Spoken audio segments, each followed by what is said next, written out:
5x अधिक 2x यांची बेरीज होणार. तर 5 आणि 2 काय होईल 7, हे x तर आधीच दिलेलं आहे आपल्याला. आणि 3y अधिक 3y आणि वजा 3y, इथं अधिक असल्यामुळे काही फरक पडणार नाही, अधिक वजा वजाच होणार ते परत. आणि अधिक 3y वजा 3y म्हणजे एकमेकाला हे निघून जातील, यांची वजा बाकी होईल 0, तो 0 आपण तर लिहिणार नाही. आणि 9 अधिक 12 यांची बेरीज होईल.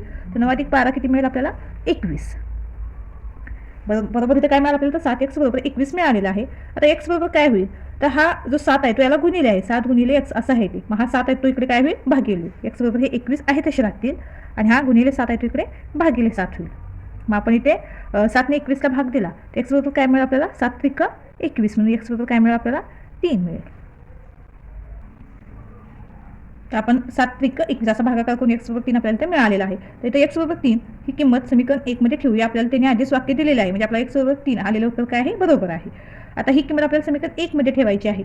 समीकरण 1, तर 5x अधिक 3y बरोबर 9. ते तर त्यांनी लिहिलेलं नाही, पण तुम्ही उदाहरणे सोडवत असताना ते लिहायचं समीकरण आणि मग त्या किमती ठेवायच्या. म्हणून इथं काय होईल, x ची किंमत 3 मिळाली, म्हणून 5 गुणिले 3 अधिक 3y बरोबर 9. म्हणून आता काय होईल इथे,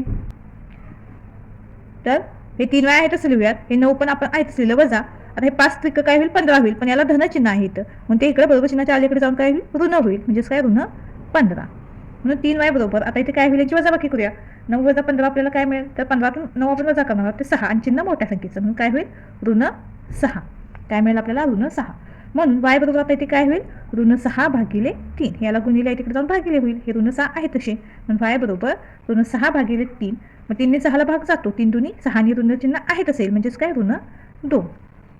y ची किंमत काय मिळाली आपल्याला ऋण 2.